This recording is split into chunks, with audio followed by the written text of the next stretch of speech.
there, everybody. This is Alex from Hardcoring Guides, bringing my guide for Metroid Dread 0% items on Dread difficulty. Today we're doing part 9 entitled Flash Shift. I kept calling it Phase Shift. That's not right. It's actually called Flash Shift. So, we're now going to be heading into Barenia. That's pretty much the target destination that we need to go to.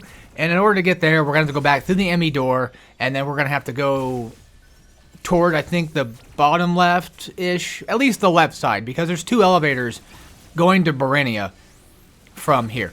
So for that first guy, just shoot him. I saw somebody else say for a second. Shoot him, kill him. For that second thing there, which eventually, once we get to the parasites, the X-parasites, they'll come back and be a lot stronger to deal with. Those guys, just slide under them, just morph ball. If you want to do the parry, yeah. But for me, I usually just slide under them and just avoid them. I don't try to mess with them too much, just to kind of save myself the danger of accidentally getting hit, of course. Even if I did get hit, I would start over at the ME room. Not a big deal. So, these suction dudes, these little guys that are on the walls and ceilings and stuff, very important to be on the lookout for. You want to know where they're all at. This is where the knowledge check comes in. There's one on the left, there's one on the Sparta magnet wall, and there's one on the ceiling. And then after you get done with those guys, come up here, kill this guy, and jump up on this ledge and shoot the guy on the left. You want to kill him first, because if he grabs you when you're doing that morph ball, you could bomb him. Like, he'll suck in the bombs, but regular bombs are not going to be quick enough or just enough to reliably be good enough to get you away from getting killed.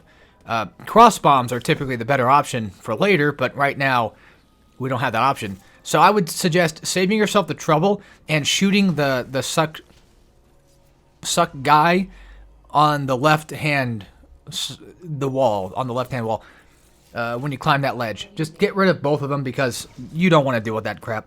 It's not very fun, trust me. I've been killed too many times by that. But yeah, Adam stated that we are going to get the grapple beam, which we're not going to get the grapple beam in this episode. We should get in the next one. For that little black slug monster thing, with those guys, they're going to activate the parry time. And you want to run and parry them. You want to run up and parry them, because they'll usually have just enough time for you to run up and hit them with a parry. But if you do a standing parry, they kind of like back off a little bit, and they make it kind of hard to get a standing parry. So you're better off just going straight forward and going toward them.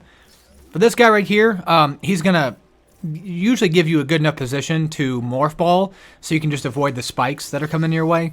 So just shoot him and then morph ball when he launches his spikes, and then just shoot him again. For these little guys, you kind of want to wait for them to be inside the little hidey hole, and then just just kind of avoid them outright.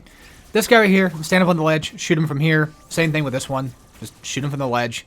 You know, don't worry about him too much, just avoid the spikes. There you go.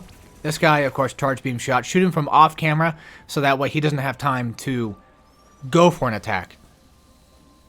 In this room, yeah, this is the save room. I'm just going to save it because, you know, we need a checkpoint, because it's been a little while. It's been too long. If it's been more than a minute, that's too long for Dread mode.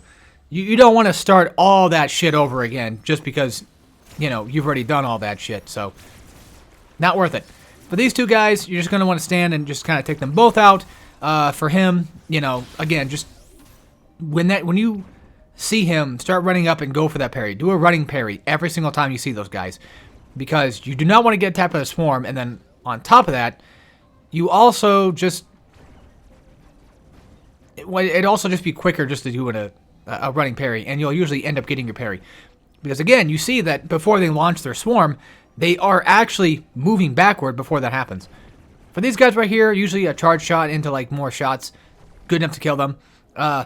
These guys float around, not in a very specific pattern. They kind of just go left and right, yeah, but they also tend to kind of sort of target toward you. So that's something you kind of want to be careful of as well and watch out for. So coming up here, of course, I got really lucky with avoiding those guys just outright. I kind of forgot about them even being there, but yeah, I avoided them. If you want to be more safe, wait for them to go inside their little hole and then just go back, because they're an infinitely spawning creature anyway, so you'll never kill them off completely. But now that we got phase shift, I'm going to head over to the save station, and of course, you know, green bats are going to appear, blow them up with whatever you got, parries or charge, anything works, and then after that, that'll be it. So See you guys next part, and as always, take care, everybody.